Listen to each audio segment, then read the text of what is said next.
So, okay. Well, I guess that probably easiest to start off at the start where how you got involved in the music scene. And I know you did Subway magazine when you were pretty young, it sounds like.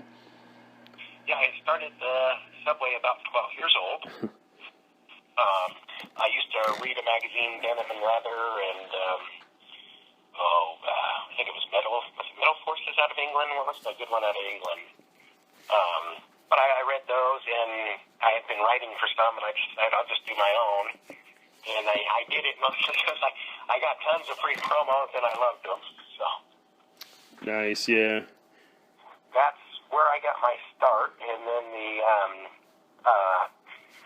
my brother had a band, kind of like a David Bowie band called Dance Dance, and they were playing at all the mall shows, and he really didn't like it, and I kind of made a bet with him if he made me a metal demo tape that I could make his band much bigger than his Dance Dance band, and that band turned out to be the Dehumanizers that he started with the demo on his own, and then we put the players in later. So, and once I got started with the Dehumanizers, then I decided I wanted to do records instead of just the writing.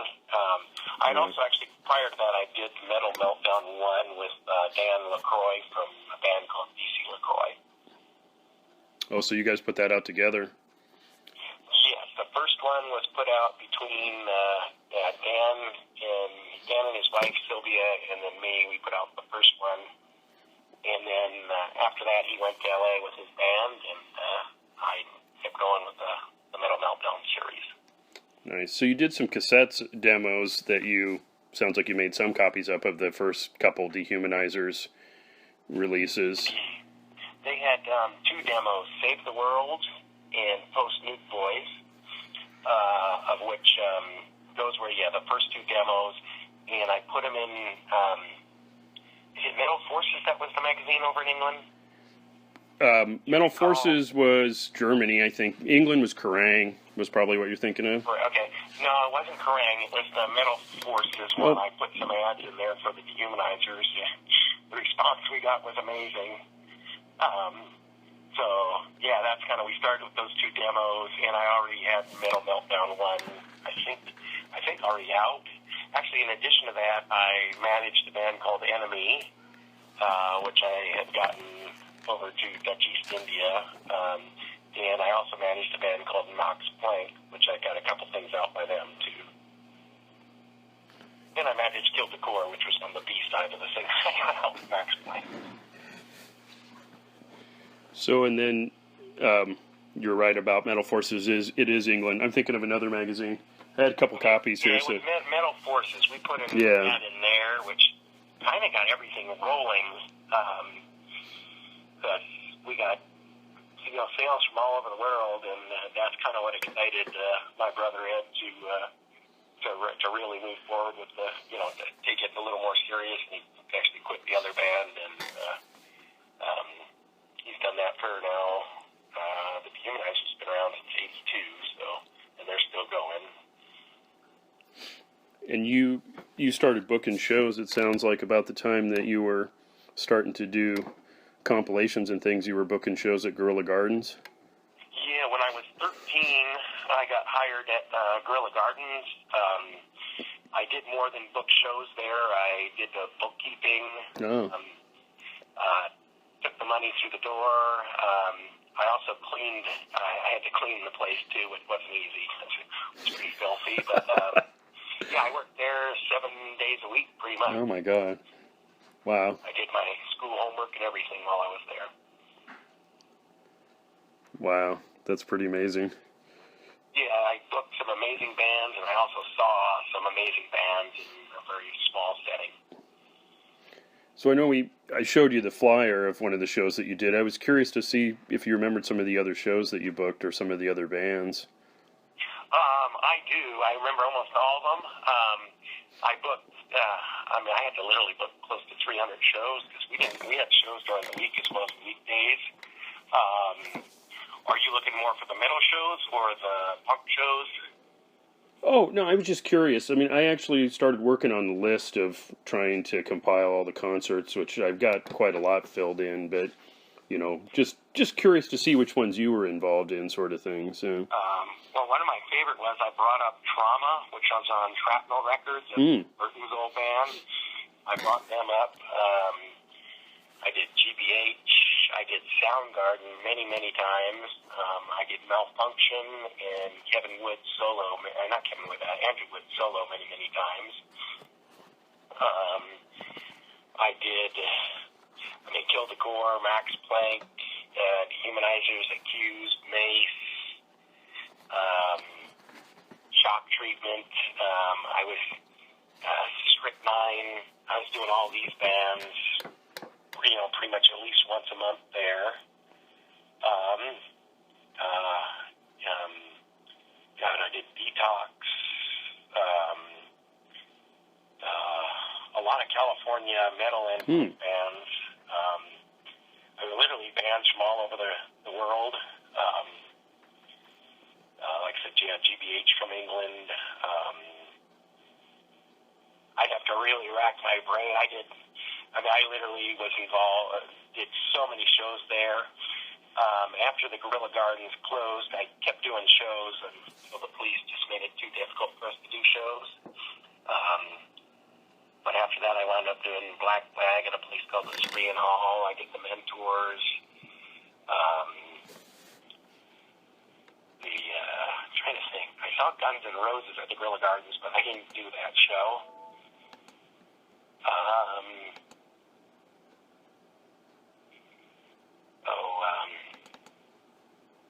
Trying to think. Some of the bands just became huge. Green River. Let's see. Evil Genius. Poison Idea. The Oily Bloodmen. A whole bunch of Portland bands. From Idaho, I did State of Confusion. Just so many shows. It was really cool to have an all-ages club for, I think it was about 3 years. The U-Men, a lot of metal bands out of Everett. The punk seemed to do a little better there than the metal, but when we had a good metal show, people showed up. We did DRI, COC. I'm pretty sure Metal Church too. Yeah, they played with Mace and Max Planck, I think, too. Okay, yeah, that one I would have done. It was Mace and Max. Heir Apparent even played there. Terry told me. So. Yeah, I did see Heir Apparent there. I think Perennial played there too. I'm not sure. Maybe they didn't. I saw Perennial several times. Everybody played there. Had it had different ownership, I think it would have survived. And, the owner wasn't necessarily the brightest or honest guy, and they had other stuff going there on the weekdays. A couple churches. Wow. There was gambling, illegal gambling. Sounds like Tony Chu didn't put a whole lot of money into it. No, Tony Chu took money out and rarely paid any of the bills. Did as much as he could. I've never spoken to him again. We had the riot, which wasn't at the original Guerrilla Gardens. It was at a warehouse we rented. And after that night, I never heard from him again. I think he moved. I think he moved somewhere back to where he was from, or something like that. Was what I heard. Yes, and he left behind a wife and 2 kids. Jeez. I don't know if he called from him later, but I remember getting calls from his wife asking if I knew where he was. Oh, jeez. He had actually asked me to meet him at the airport, and my dad told me it was a bad idea, so I didn't go. So, Yeah, I mean that certainly was a pretty. I mean, I unfortunately never saw any shows up there. I was just too young, but it was just about that time I was starting to go to concerts of local bands and stuff, by myself in Portland kind of thing on a regular basis. So I did get up to some shows in Seattle and stuff, but a couple years later kind of thing. But So did you ever see the Oily Bloodmen? yeah, I saw those guys a couple times in Portland. They were always playing with Accused or Poison Idea or somebody like that. Yeah, nobody remembers them, but I always thought... Yeah, they were pretty cool. Oh, we did, what's that other Portland band, Wehrmacht? Wehrmacht, yeah, I knew some of those guys too from that band. So. And then when they came after Wehrmacht, they were... Well, they kind of had a couple different side projects going that ended up taking on a life of their own sort of thing. One of them was Spastic Blur that a couple of the guys were in, and which was similar to Wehrmacht as far as the speed metal kind of thing, hardcore crossover stuff. And then Sweaty Nipples was Sweaty Nipples, the one I was... that ended up being that funk metal, whatever kind of swing stuff they threw in there and all kinds of stuff that just took off. And yeah, they got to be pretty popular with them. Yeah, a guy was the original bass player for him, was a guy I grew up with and went to school with and stuff, was a good friend. Yeah, I'm pretty sure I did Wehrmacht there. Yeah. Nipples, I think they were after it. No, they came like late 80s or something, I think they formed, but yeah. So, after that closed, I know that the good old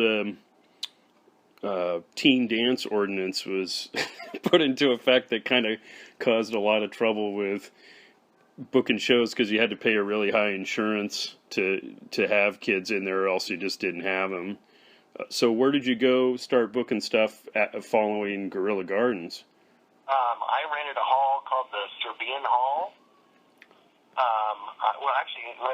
Step back. After that, we went down to Tacoma to, I forget, it's got a name. It was a garage run by a bunch of bikers. We did DRI there. Was it industrial noise? Yes. Yeah, it was kind of... How long did that last? Not long. I'm thinking 3-4 months. I would say that was the best DRI show I ever went to, and we packed it in, and we had no problems whatsoever at Industrial Noise, other than I'm sure everything we were doing was illegal, but there was no violence, no fights, everybody just loved it. We also did a place down on Elliott Avenue in Seattle. We did the Mentors and Raw Power there. It was just like, again, another hall we rented. But then we did the UTC Hall in Queen Anne. That's where we had the Naked Reagan riot. I'm sorry, not Naked Reagan. Let me take that back. Reagan Youth riot. Yeah.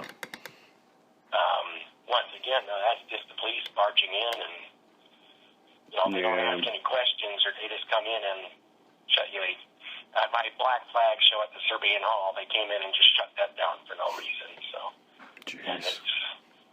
They're usually saying noise complaints, but some of these shows were during the day, when you're allowed to make noise. Yeah, interesting. Yeah, we knew they were going to do that on Black Flag, so we put 2 shows during the day, and they came in and shut it down. Jeez.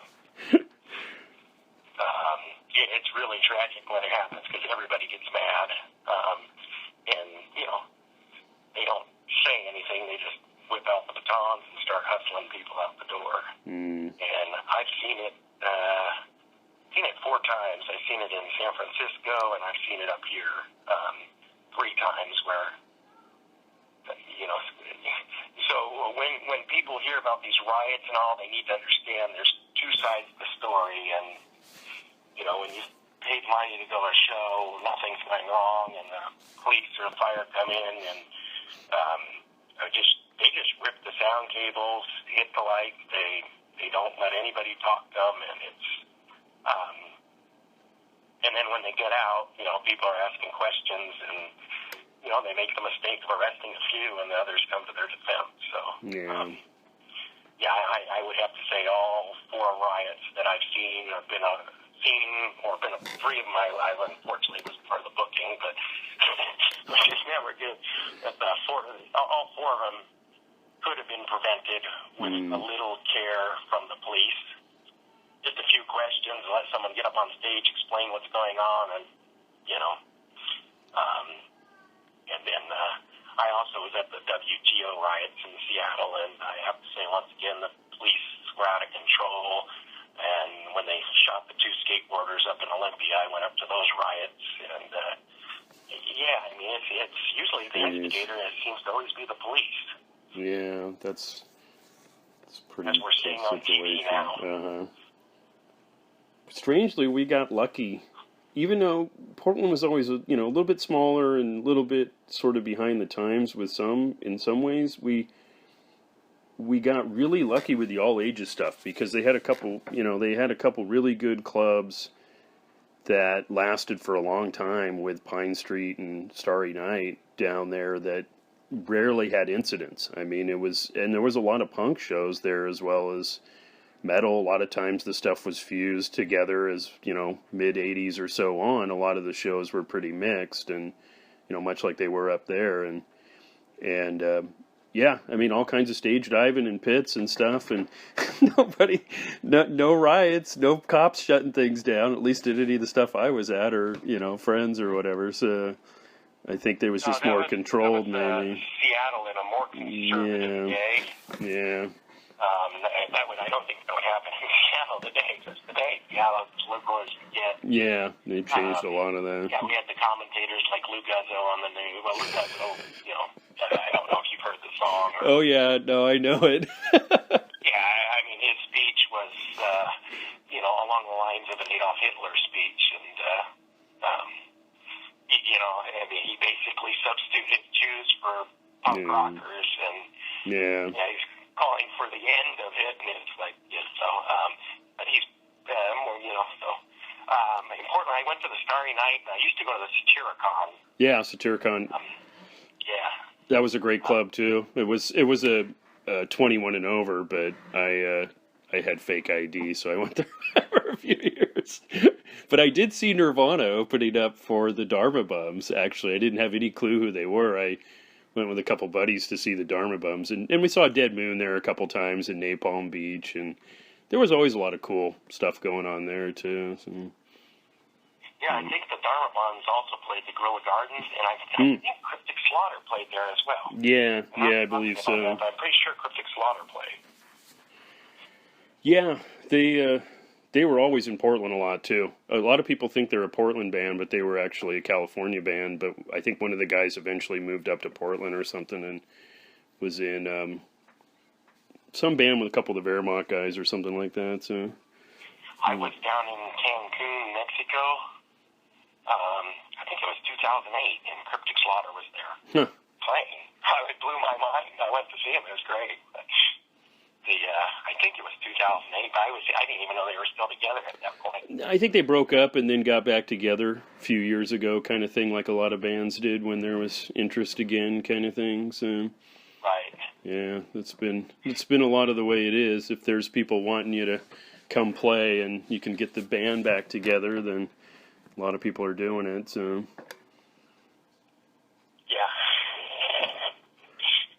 So, now about the time you were booking some of this stuff and Industrial Noise and these sort of things, you were launching a couple labels with Subcore and Everrat in 86, right? I started with Subcore, but then Sub Pop came around, and so I kind of changed the name because Mail and everything was getting confused, and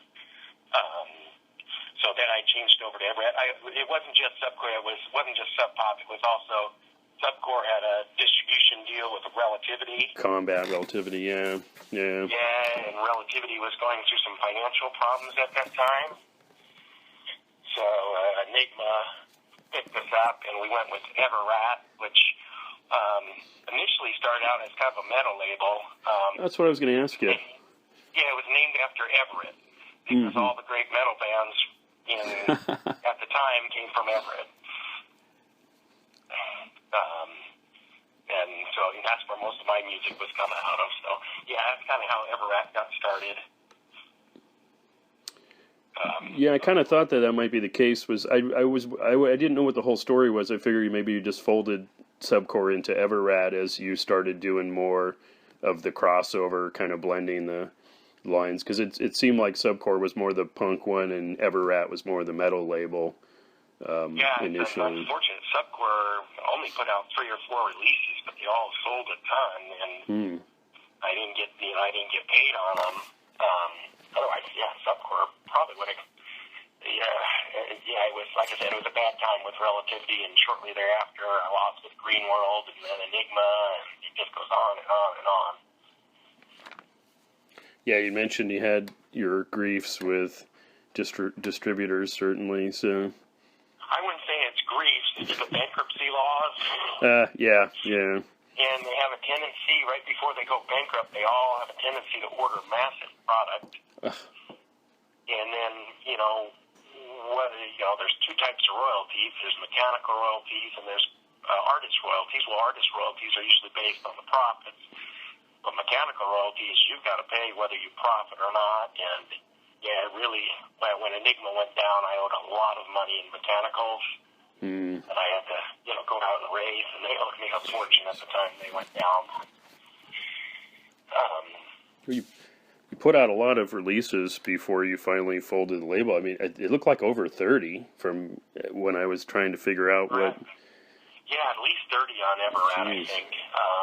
And then I actually didn't fold it. I gave it to Dan England, who was in a band... Thrash Forward? Is that Thrash Forward and Psycho Bitch, and he had another band. He was also in a band on Pig called Yuck Fu.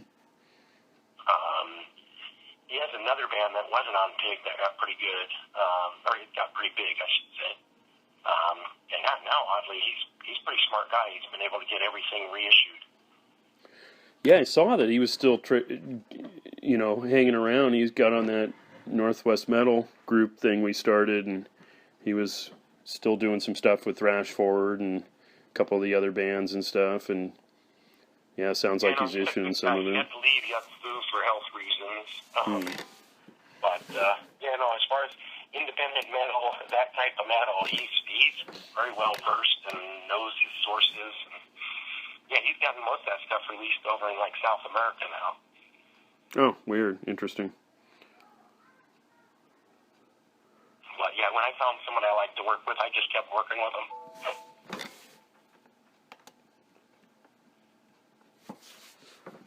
So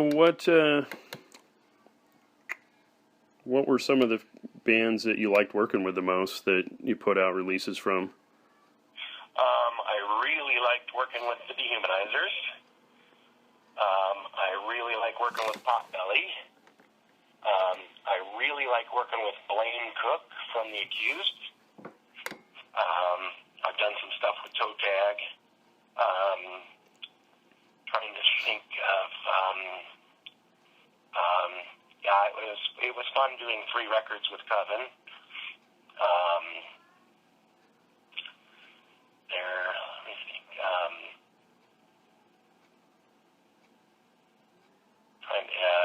And with some of the bands, like with Coven, I passed them off. Unfortunately, they were passed off to Enigma, and Enigma did the bankruptcy on them too. But it's nice to see the bands. Dehumanizers got passed off to Relativity, and so did Accused. It's nice to see when one of your bands gets a better deal. Let's see. Trying to think back to the older days, which ones were. I really like working with the Verhey brothers, which is Kirk and Tony Kirkwood and Mace, and Tony pretty much just ran the shows up in Everett for years. Hang on, I'm going into the storage room to see what else can rack my memory.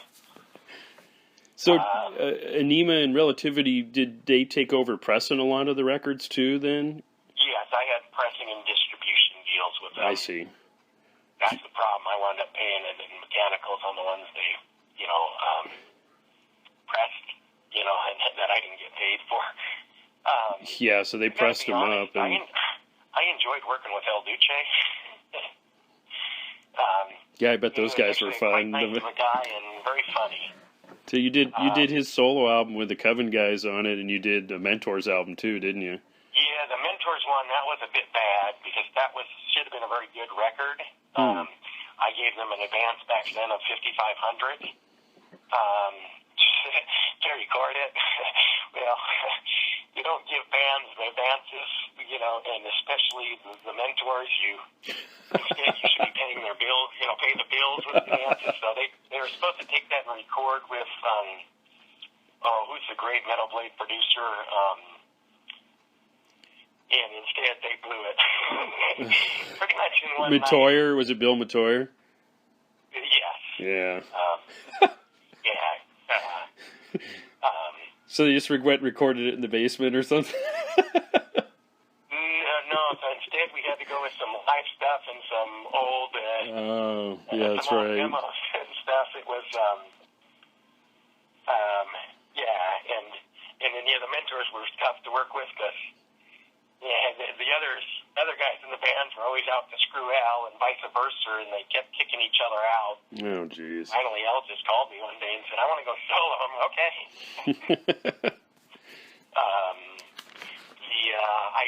I worked with Pamela Bars quite a bit. Raw Power is a great one to work with. I'm trying to think. A lot of the bands that I just put on compilations, some of them were, a lot. And when you don't do much with a lot of bands, sometimes, like I said, I managed Max Planck. I really enjoyed working with them. I'm glad to see their stuff finally out. I've done some work with DOA. I like working with him. MDC.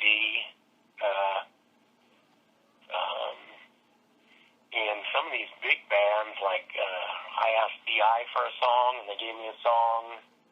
I asked the Misfits for a song, they gave me a song. I've asked Jello for some stuff, he's always given it. Yeah, that's pretty cool. Also the band Yuck Fu, those are really great guys too. We're actually trying to work on a second one now. Trying to remember all the stuff I put out on Everat. There were some great people. I put up Show and Tell. Those guys were really nice. Not sure what to say about the record itself. Unfortunately, they were really nice, but then the guy went to prison, so... Yeah, they're a pretty solid metal band. That album's not too bad. So. Is it? Okay, yeah, let me know. Never got a copy, huh? You want me to get a glam band, and so... the only thing I knew about glam at the time was Wrathchild out of England, which Nolan turned me on to. Quite different band there. Yeah, I know. So I was kind of looking for the closest thing, I guess, to that. I found those guys. I've worked with, there's also a lot of great people I've worked with over the years. Ron Gowdy, who is a great producer, and he was at Enigma. I just got to work with Joe Reinecke, who he was in the Mises and Alien Crime Syndicate, and a lot of stuff with Jello Biafra and Jesse over at Alternate Tentacles. It's always been extremely helpful. Yeah, you told me before that they always had a good relationship with those guys. Always, and you know what, they've always paid. That's got to say something when you get major labels that don't pay, and you get little indie ones that are always, solid about that and that sort of thing. Has got to say something about that there. It also says something sad when CD Baby is a great company. They pay, it's just something sad that we're having to go that route, and instead of that's all pretty much internet sales. Yeah. They do sell a lot of hard copies as well as. And they always pay once a month on time, and Interpunk's another one that's kind of gone that way. But I'd say not just the bands, but some of the people. A lot of the people at other labels, and one person I really enjoyed working with was Tom Pig with Poison Idea. I never released any of their stuff. I did I did distribute it all, and I did very well with it, and Tom was always very good to me. You worked for Victor Hayden for a little bit too, didn't you? For Alchemy, or? Yeah, Victor had a label called Alchemy. Yeah, Poison Idea did some stuff for them. I know back in the day. Yeah, War All the Time, and that I was. He and I had been friends, and he asked me if I could help him with his label, or if I could tell him what was going wrong with his label. He didn't know why he was losing so much money, and it's a pretty tragic story, the whole thing. Victor was a very good guy that, I hate to say it, I don't mind using his name, Mark. I don't like to say bad things, but Mark Dutram was taking advantage of him, and so was John Loder out of England. Yeah. And he put up a lot of money for like Neurosis and Sacrilege PC to record. He also is the guy that founded that Maxim Rock and Roll, their little punk club there. Mm-hmm. And they blacklisted him, which he didn't understand. I was just sitting in the car with him one day, and he's like, "Can you listen to some of these records? They're really good." And I'm like, "Well, this isn't punk, Vic. This is metal." And he was like, "Oh, no, it can't be. It can't be." I said, "Sorry, Vic, you're a metalhead." And, he got playing me Neurosis and Sacrilege PC. Sacrilege PC was such a great record. And, yeah, it was pretty much thrash metal, and Neurosis for sure. So death metal, thrash metal. And then his punk bands are great, RKL. Oh, God. But Dr. No and a lot of different names. Yeah. No, you never got Dr. No. He had the Grim. Oh, yeah. I can tell you a story about when I was working for him, and he parted company with John Loder and Mark Dutram. And in John Loder's defense, there was two partners, and John just chose to go with Mark Dutram. But it was all Victor's money. But Mikey we signed NoFX. I think we signed them to Subcore. We were kind of fighting whether they wanted to be on Alchemy or Subcore, and Victor was like, I don't like them, they can't go on Alchemy. So I said, okay, I'll do them. Anyway, Mikey brings us to Master. God, we listened to it. It was so poor quality and so bad. I gave it back. And boy, that would have been the biggest selling record I ever did. So, yeah, that was one mistake. And another mistake is I was talking to Soundgarden, but that wasn't a mistake. They made the right choice, and I never really. I was on Soundgarden. Of course, I was all over Malfunction, and that's a guy I love working with is Kevin Wood. You worked with him on some stuff that you've done recently? Yeah, he guitarred for the Demonizers for a bit. Oh, I didn't know that. And then, the Ranchos Heatsmen and the rest of the Super Suckers, great people. Yeah, Super Suckers is a cool band. Yeah, really great people. Like I said, before that, I would hang out at the Lake Hills roller rink watching metal shows, and the guys from Overlord were always terrific with me. And then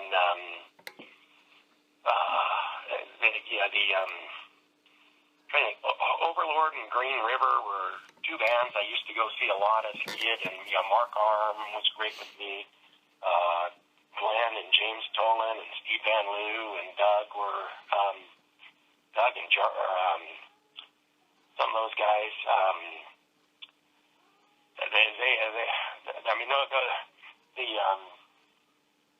I wrote a bunch of articles about Overlord. I wish I had them all.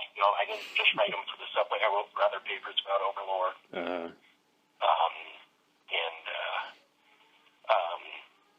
I would also hang out with the Culprit. I didn't hang out, but I'd be hanging around, and there used to be Culprit there.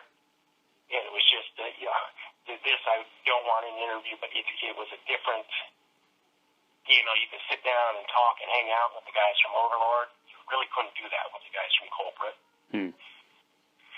But then again, back then I didn't understand, and now I understand, like Jeff LaRue had some serious drug problems and things like that I didn't understand at the time. Yeah, unfortunately. Yeah, now that I'm older, I was so young, and I didn't realize how hell these people needed their heroin or coke, and there was a lot of them. Yeah, it was the 80s, unfortunately. It was a lot of that going on. So. Yeah, and unfortunately it didn't stop, and we lost a lot of good guys to it, but yeah.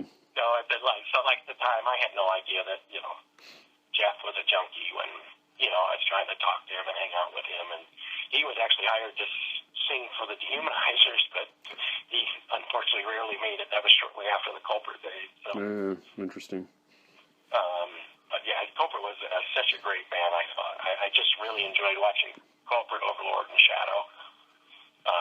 But it was Steve Van Loo's vocals that set me over the top. So. Yeah. I was actually very happy to read that Mark Arm gave him credit for starting grunge. So. Yeah, it'd be nice if they did get some more credit. Like, that's nice that Mark said that, because I think I definitely agree that they've gotten overlooked a lot. Yeah, well, if you can somehow work in that I said it, go right ahead. And if you want me to find that book, I forget which book I read it in, but I have the book that Mark said it in. Yeah, well, that's what we're hoping to do with this Overload reissue, is bring a little attention back on them. So, I also really enjoyed working with Calvin at K Records out of Olympia. Oh, yeah. Yeah, and I think they're having some financial troubles now, and that was such a great label, and talk about history. He's been doing it forever. Yeah. He was one of those radio guys back in the late 70s, early 80s kind of thing down there in Olympia. Chaos, yeah. But his band was Beat Happening, too, was kind of a cool band. Beat Happening was great. Yeah.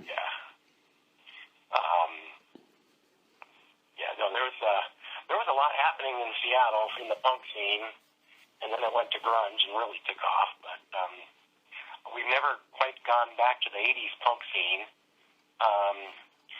The metal scene of the late 70s and the early 80s, it hasn't come back. It kind of was at the roller rinks and the Culprit, Overlord, stuff like that, Kodakon, things like that. And then it later switched over to like Apparent and Perennial, and it was kind of nice because then it was being done on a much bigger scale, but then that disappeared too. And I hate to say it, but Seattle's kind of lost its metal. It's metal and it's... Yeah, it's a bit that way in Portland too. There is some interesting newer bands, but then there's a lot of the older guys have gone on to just doing cover band stuff and kind of whatever gigs they can get, sort of thing. Yeah, I mean, like Zeke came out of Seattle, and that's pretty much it's been out of the kind of punk side. I can't remember the last. The American Wrecking Crew is pretty good right now. But we don't really have a lot of fantastic metal bands. I go up to a place in Fife called Louis G's because it's all ages. I like to see the younger bands. Yeah. And there's some good. The old traditional metal is just not there. And when I say the old traditional, I'm thinking, more like Judas Priest, Iron Maiden, AC/DC, all that great stuff. I'm just not seeing it come out of Seattle anymore. And back in the day, like I said, we had those bands, and then we had Metal Church. That, as you know, that first record is as classic as any metal record. Mm-hmm. And that's one thing I am missing. I don't see the metal bands out of Seattle, or actually, quite frankly, out of Portland either lately. So. Now, there's been a couple interesting things I've seen lately. There was an opening band called Chasing the Bullet that was one of the bands opening for Sanctuary that I liked. That was pretty interesting. Kind of singer kind of sounds like Dio a little bit, and sort of very much old school 80s kind of metal, Priest, Dio, that sort of stuff. It was kind of a cool band. The rest of the bands were sort of, Korn wannabe stuff, or some of that other kind. It just didn't find as much of it that interesting, and and even, Sanctuary with Worrell, doesn't quite have the range he used to, but they still blew everybody else off the stage, so. Well, and I will, and that's two bands I did forget is Sanctuary and Nevermore. Yeah. But you know what I mean? We used to have Forced Entry and Bitter End, and now occasionally I see a band from Seattle come out, but I've never, they don't seem to play, and I've seen a few pop up on Metal Blade or something, and I didn't even know they existed, and their existence is very short. Did you ever like Mud Bucket? I don't know if I ever heard. I've heard the name. I don't know if I've ever heard any of their stuff before. Okay, that one I'm reissuing. That one's they were a great band in the '80s, but we used to have quite a culture of metal, and it doesn't seem to be the same anymore. Even though we have a great place in Everett and a great place in Spike for them to play. Yeah, I think unfortunately a lot of the life of a band is pretty short if it never gets to, that next sort of level, recording and touring on a bigger scale and so forth. I mean, so many bands, they kind of form and have something interesting and play a number of shows and then, just never get something together where they can be able to, have somebody paying for them to tour around or recording and music that gets out there to enough people, and it's so hard of a thing. So you'd see a lot of interesting bands kind of pop up for a couple of years and then break up and whatever when it didn't happen. And but yeah, there was hundreds and hundreds of bands in the Northwest, in Washington and Oregon alone, and almost every band on that Northwest Metal Fest. They were all great bands. Thinking about Strike. There was a band, Koda Khan. God, they were great. Yeah. And most people there was a band I tried to sign called Rottweiler, too. Yeah.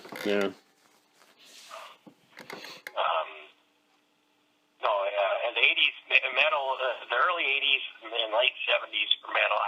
Is Overlord as far as late 70s or no? They formed in 1980, but they didn't really start playing any sort of, they played some parties and school things and stuff, but until Steve joined, then they started playing in 82, Lake Hills, and, really only for a couple years before they broke up kind of thing, but built a really good following in that time and, had some vinyl out and had compilation track out and that sort of things. Yeah, and they had a lot of under 21 places to play back then. Yeah, there was much more of a circuit of places you could. So that was the early 80s. In the late 80s, we had more of the, mainstream metal, like kind of Heir Apparent and Perennial, Q5, and those bands were all great too, but yeah, I just don't see that today. Yeah, it's there's not as much individuality. It was so interesting with Seattle and Portland, and that every band kind of sounded different, and there was a certain identity. It reminded me a lot of the new wave of British heavy metal stuff, because there was, with all those bands that were kind of doing it themselves and putting a single or an album out or whatever kind of thing. There was so much, nobody really sounded like anybody else for the most part, and we sort of had this thing kind of happening here too in the Northwest, and it, a few bands, of course, got out and got bigger exposure, but that's really all that people ever talk about, or there's so many cool bands that just are overlooked now and forgotten about. And there's so many forgotten. Yeah. I always wanted to release new records, but now I want to go back and... That's what we're doing. Yeah, exactly what you guys are doing. Might as well. I released some old Dehumanizer stuff, this Mud Bucket, I was actually going to get to Overlord until I heard you guys. And I thought, wow, that's awesome. I'm glad you guys got this. Sorry about that. I did offer a contract to Culprit, but they said no, so... I'm into these old records. Some of these albums were so classic. Yeah. There's still a lot of stuff that hasn't come out. More? Well, what's that? Is Heir Apparent going to play anymore? Yeah, they're supposed to be playing another gig up there as another warm-up thing in April, I think Terry said. They played a couple things up in Everett at the pub there, and Flight's Pub, and yeah, you should go see them, man. They sounded so good. Even just with the singer they got, Will, it was like one of the first time he's got up, if not the first time he got up on stage with them. I guess they'd just been practicing or something, and it was last November, was it? Yeah. And he didn't know a couple of the words and that sort of thing, but he was just nailing the stuff. And they sounded really tight as a unit. And everything I've seen since of them going overseas and playing a couple of these festivals and stuff, they're getting even tighter. And they're talking about recording a new album too, so. They were always one of my favorites. I really liked Heir Apparent. I really liked Perennial's music, but the live show didn't compare to Heir Apparent. Heir Apparent put on a hell of a show. Yeah, they're pretty interesting, definitely.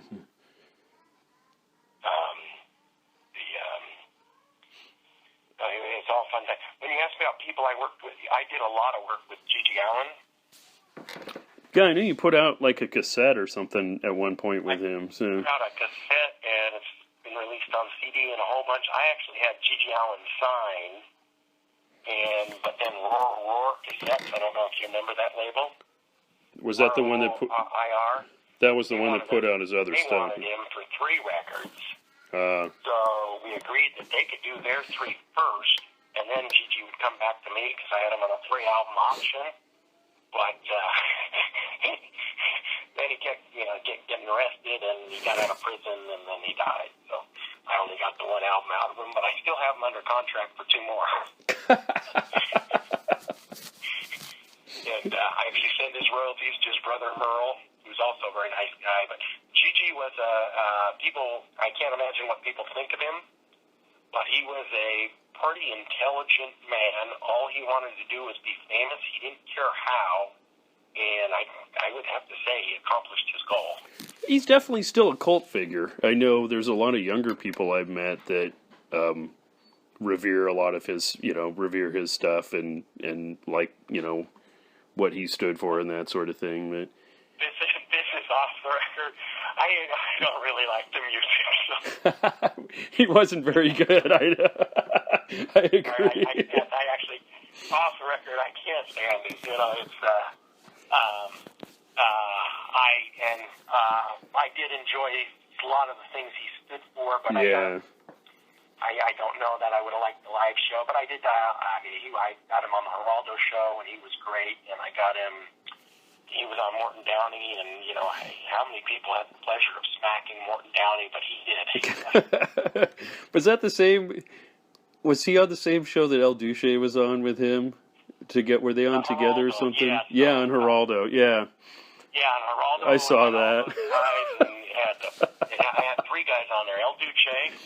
I had the Reverend Bud Green from a band Just Say Yes. He had a real pop. Oh, yeah. Yeah, and so you got him booked on there, huh? Yeah, we used to. Awesome. Yeah, that stupid-ass Reverend, and within the first minute, he lights up a joint and he's thrown off stage. Yep. And I'm thinking, And then they talked to all the other artists. El Duce really wasn't, he was out of his comfort zone.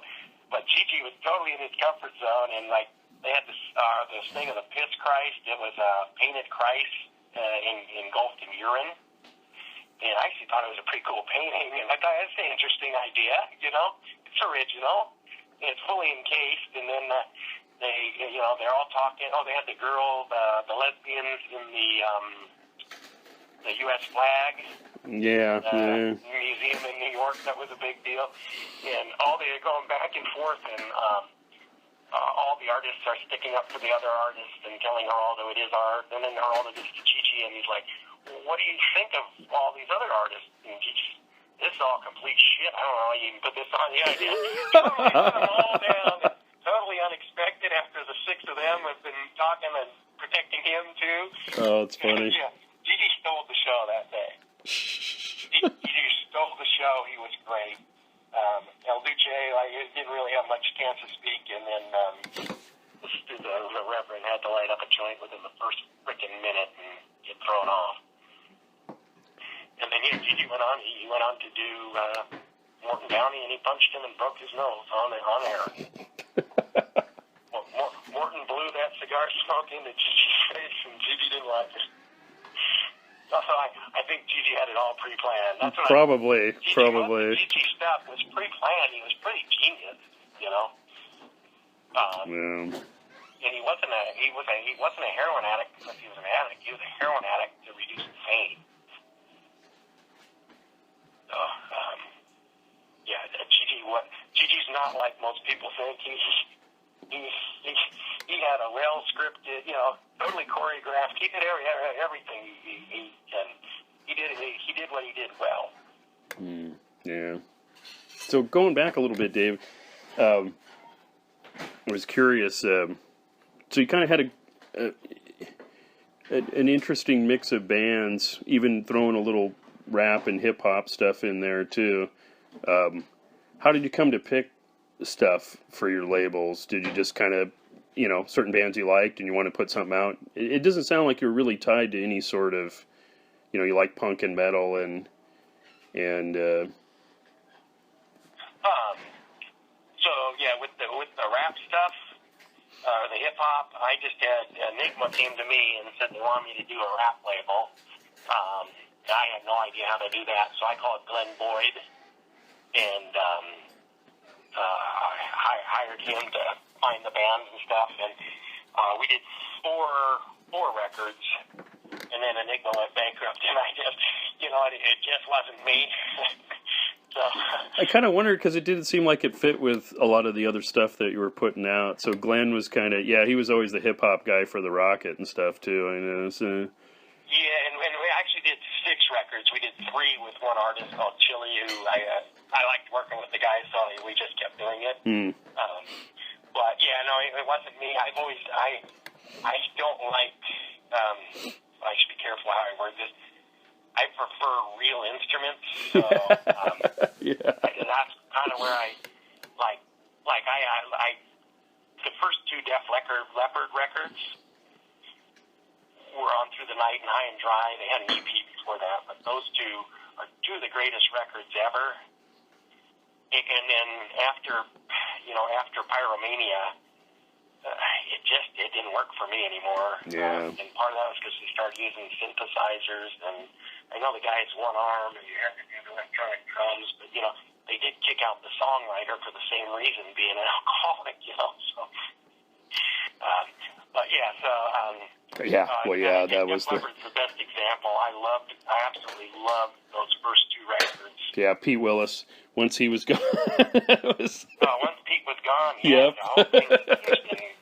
I guess for business purposes, they made the right decision, but I thought when they had Pete in the band, they were as good as Led Zeppelin,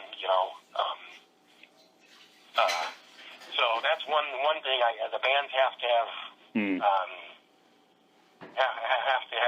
There has to be real instruments, and then the second requirement: if I've worked with you before, you have priority.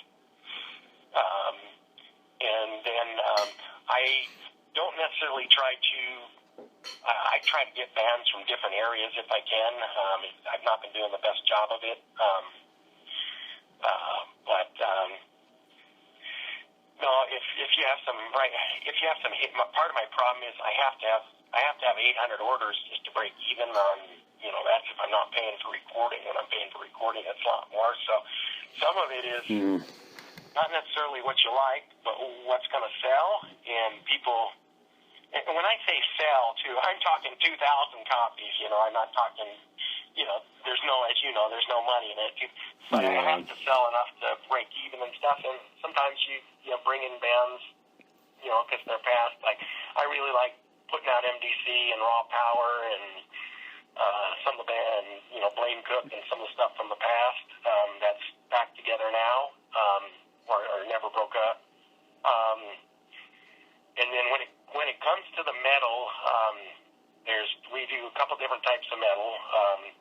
But if it's more the death metal stuff, That's all Victor picks. Victor Hayden picks those. He's an A&R guy for me. Oh, interesting.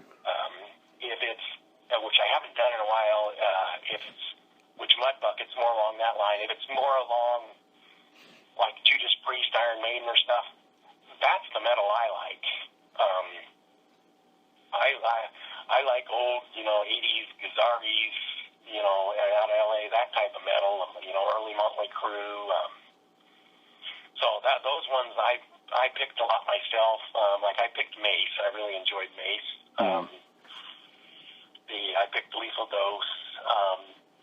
And then with the punk bands, a lot of them I pick. A lot of them we also do label. I kind of do label shares, and I do a lot of things the old-fashioned way. We still do a lot of trading with other labels to distribute stuff. We also do a lot of deals where we're partnering up with another label to release a record. And unfortunately, to survive and put out as many records as we do, we have to do that. Yeah. I think we're putting out about probably 1 to 2 records a month right now. We've got a few months. We usually take the winter off, but I think I've averaged about 2 records a month. So. Jeez, yeah, you're cranking them out. Yeah, I started to pick up in 2007. I actually started it up just to reissue the dehumanizers and some of my old records and get them up on the internet and get CDs out on the ones that didn't. And then Jason Potbelly got a hold of me and wanted me to help him, so I did that. And then DI agreed to give us a song, and once DI agreed to give a song, I thought, oh, well, let's get back in it. So how long I took probably 7-8 years off. I didn't ever take any time off in the rest of my life. This is what I want to do till the day I die. Yeah. And we give away more product than we sell.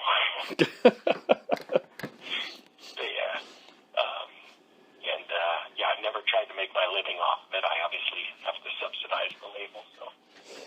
Yeah, If I could make my living, I'd love it. There's nothing I'd like to do other than work 12, 14 hours a day doing this. Yeah, that's why I came to that point about 12 years ago when I decided I hated working for everybody else and never getting anywhere, and those ideas of things that I wanted to do, I just decided I was going to start doing them. And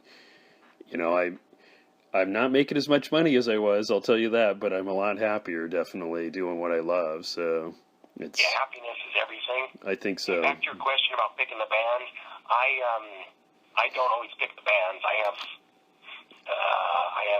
Jason Potbelly do some A&R for me. I see. And I have Victor do it. That's the one thing Victor is very good at is A&R. He's good at saying, this is a great band, you should sign them. Nah. And obviously he is pretty good with Neurosis and Melvin, and he didn't reap any of the benefits, but he did. With the punk, if it's older school punk, I'm usually picking them. If it's a newer punk band, I get some help picking them, but I also have some requirements, and I like to see a band that's going to travel outside the state and touring. I like to see a band that knows how to push themselves. That's really important, I think, and that's what we were talking about a little bit earlier. And I know your brother's band toured around a lot. Investing money in a band, and then they break up after one project, or sometimes before you put the project out. Like the Voodoos, I put a lot of money into, and and they're broken up before the CD even came out. Yeah, that's kind of tough. Yeah, and that one I was counting on a lot of sales from. And part of the reason I don't pick all the bands is because back in the days of Everat, I picked all the bands and I made some mistakes. Sometimes it's good to have a couple other people in your court that you can bounce things off of, and will also be the people that'll tell you what you need to hear, even if it's not what you want to hear, kind of thing. So. Yeah, I also have a guy named Doug. He was in Spring, but he's helping me with the metal. I do want to release a little more metal. I have Doug. 10 of them contracts, but none of them have came to pass. Mm. And then I'm trying to think. There's one of the bands I'm sure you've seen. It's a metal band from Seattle, but I forget their. But yeah, no, Doug's found some great bands, but they all want a lot more money than I have to offer. And unfortunately, sometimes too, if the bands have members of the bands that have been on a much bigger thing at some point, they get kind of used to that sort of status or whatever, even though that's not really how things work nowadays. But, yeah, some people are much more practical. We've been pretty fortunate with people and reasonable expectations, but I was going to say, there's probably 200 bands I'd love to sign. I don't have the money to. Yeah. Well, one thing I was going to say was I always appreciated the sense of humor a lot of the bands and stuff that you had on your labels, and even now, so with Pig Records, definitely still continue to. There's a lot of bands, Coven and Dehumanizers, especially your brother's band, Dumped. A lot of those bands were all, and Mentors, of course, and others always had a pretty good sense of humor. AMQA, and that was Apple Maggot Quarantine Area. Yeah, that is one of the. Everybody was trying to be so political or so evil, and obviously we do tons of political stuff. But one of the focuses was one of the main focuses is I want humor included. So that is something. Yeah, that is something that was specifically targeted. We don't want the bands that are all about Satan or all about, and we're obviously very anti-religious here, but I like the bands, like the way Coven attacked the religion instead of, Yeah. Yeah, so no, humor is one of the most important. And I signed this band out of Idaho called Damani. They're like a kind of cross between metal and psychobilly, and their main focus is zombies, and a lot of the songs are fun. So I do, I like more of the fun music, which kind of the Q's were always kind of that way too. Yeah. And then, so no, that was definite, and with the, tattoos and the posters and the other stuff, it's all for fun, And we try to put out 2 or 3 posters a year, which we just hand out, and then we always offer people tattoos. We also pay for people's souls, which most people don't know. But get 5 free CDs or 5 7-inches in exchange for your soul, and then there you go. If you want to get the logo tattooed, we have tattoo parlors all over the world that will tattoo you. Yeah, I saw him on a couple of the CDs. That's pretty funny. Yeah, and that was the Coven one where the guy did the cover on his leg. Wow, yeah, that's pretty amazing. So. Yeah, do you have that seat, the new version that I did? Yeah, I think you sent me a copy of it. So. Okay, yeah, if you open that up and you lift up the disc. Yeah, I saw it. Underneath the disc, it looks like the cover. It's not. That's the actual tattoo. Wow, yeah, cool. Yeah, Coven's on a different label now, but I haven't seen it come out. Yeah, the guy said that there's a friend in San Francisco, I believe, they said that has a newer label and is interested in reissuing and putting some stuff out. They were talking about that he wants him to do a new album too. So I can't remember what they said the label was, but yeah, I have it in my paperwork because I sold him all my rights. I wanted to do the new one with Coven, and they weren't quite ready. So it's not, as you know, it's not the same old guys. I'm glad you were telling me Paul's back in the band. That I'm very happy to hear. Yeah, he seemed to be doing pretty good. I was working with him, Paul was not in any way included. My understanding is the only person that didn't come back was the singer. Jay? Jay's in another band. Yeah. There's another guy singing with him that came, and I forgot what his name was. He's a really cool guy. He runs a tattoo parlor, actually, or did, and that's how they met him. Okay, I know. That's, Eric.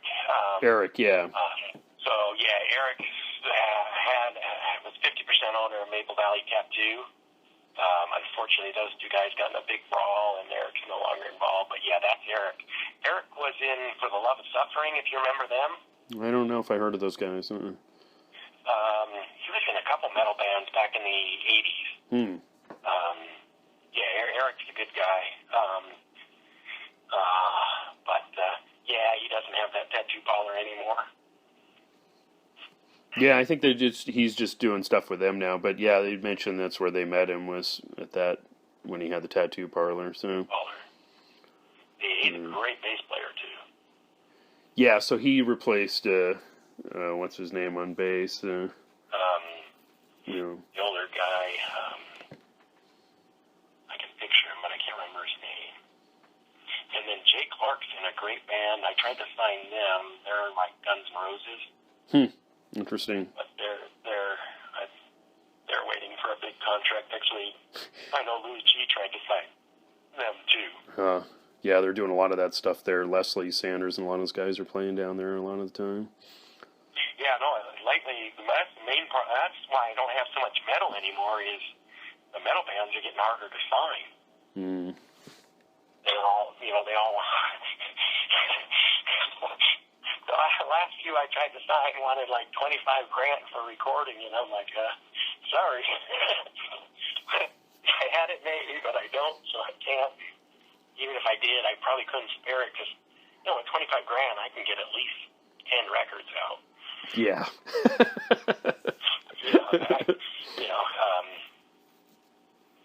But yeah, no, there's, I think that's another reason there's not a big influx of Seattle or Portland metal, because a lot of these bands aren't signing that are great, like Jay Clark's band, the Coven Singer. They've had 3 or 4 offers and turned them all down. Yeah, that's interesting. People are, I don't know, like you said, it's a lot of the way that, things have changed nowadays as far as music distribution and that sort of thing. It's a whole new ball game the way it is. That's a new ball. I also think music has changed so drastically that and all the music seems to be getting kind of all mixed in together. Like I said, there doesn't seem to be that many traditional, even on a national scale, traditional metal bands anymore. No, I think that there's more popularity for it overseas, so there's a lot of the bands are playing more stuff over there. Much better for the metal bands. Like even out of San Francisco, I haven't heard that many great bands lately, and that used to be a haven for them in San Francisco and LA. Yeah, definitely. Well, I don't have much else. I think we pretty much covered it all. So. Okay, yeah, if you have any questions or anything, you can always email them.